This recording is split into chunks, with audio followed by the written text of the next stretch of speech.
Welcome back, guys. I've made an interesting decision to restore the Monti Verdi in a sympathetic way. Stay tuned for some surprises I've found already.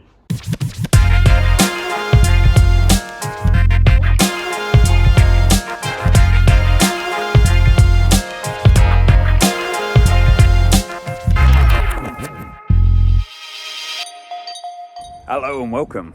So yeah, I've made the probably unwise decision to sympathetically restore the Monti Verdi. It's just such a cool car with a massive bit of heritage.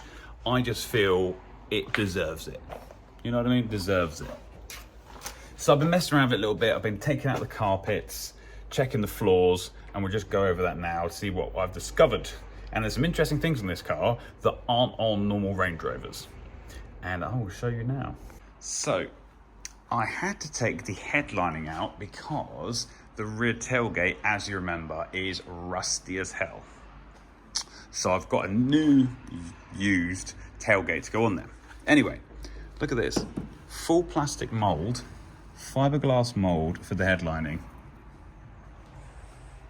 Normal Range Rover headlining, you normally have this like kind of foamy, kind of hard sort of material. So I don't know if this is specific to the Monti Verdi or this is just specific to the older versions of the Range Rover. But I thought that was pretty cool. After getting the doors all open and everything, because they got a bit stiff and stuck, on the inside the door cards is aluminium. Aluminium all the way on the backing. And the normal Range Rover Classic actually has cardboard backing. So you can see some of the stuff on there I'm finding already is just, it's pretty luxury stuff to have on a car like this. So we can also get a better look on the floors and what condition these floors are like. The floor at the back is not so bad.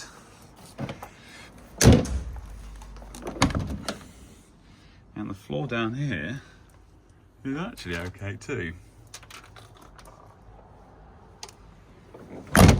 But as you might have seen in the previous video, there is rust on it. We've had a new boot floor someone's done. And there's plenty of welding around it. But the bit I didn't like was this. It doesn't close and it's just hanging. So I managed to find a good used tailgate. Pretty nice condition. Okay, the keen-eyed will notice the lip on here, which came in like the early 90s, or late 80s I should say. So it's slightly different, and this has got the heated section on there. So it's a fraction different to the original here, because this has got a higher line, if you can see that in there. It's not heated all the way through, just that first part. So I'm not going to go to the extent of actually changing the glass or anything like that. Just want to get it to be a nice, usable car, so I can drive around in it. I've got a 6-month plan with it. I'll do a little bit by bit, and I'll keep you guys updated on what I'm actually doing with the car and where we're going to be, you know, what we're going to be doing next, basically. So the first things first, I want to clean the car out, see what we've got, find out where the rust is, and then work with that. Engine-wise, I've got all the service items for it. I'm going to do a water pump, thermostat, a cam belt, because it's got a cam belt on here, and all the sort of servicey items, just to get it running really nicely. Change all the coolant. So I've got a nice running car. Then we can look at the brakes, make sure they're all working, and then it's a usable vehicle. There's that.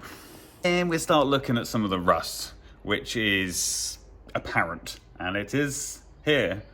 So we're gonna have to do them in sections because it's just gonna be very expensive to do it in one go. So we'll just do a day a month on the welding, or a couple of days a month, just to crack on with it and make it a solid car.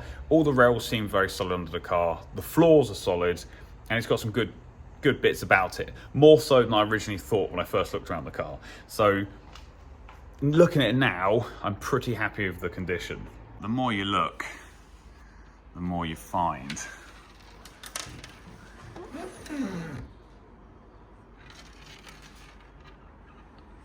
I don't quite know how bad that is yet, but I've got some new struts to go on and a new tailgate.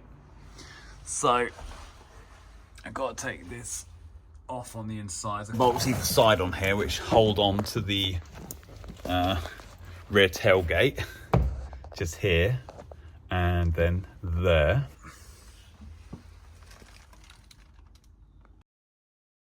Roof had a bit of a dent in it. One whack and it's sorted. But if you want to see some of the handiwork on this Monti Verdi that the Italians did when they were converting this to a 5-door, yes, you can see quite nicely now on the inside. So pieces like this here, you see where they've cut. There's a bit of a jagged bit of metal. I think the work was a bit better in other places, but you can see where they've cut and done the chop up here and put in this quarter panel. It's very cool to see the extent they went to, and actually how luxury the car has been upgraded to, if you will, as we go through this car and try to bring this Monti Verdi back to life and back to being a usable daily car. And there's a bit of paintwork needs to be done as well. So I'm going to do a few episodes of this in between my other videos on the L322, which is another story.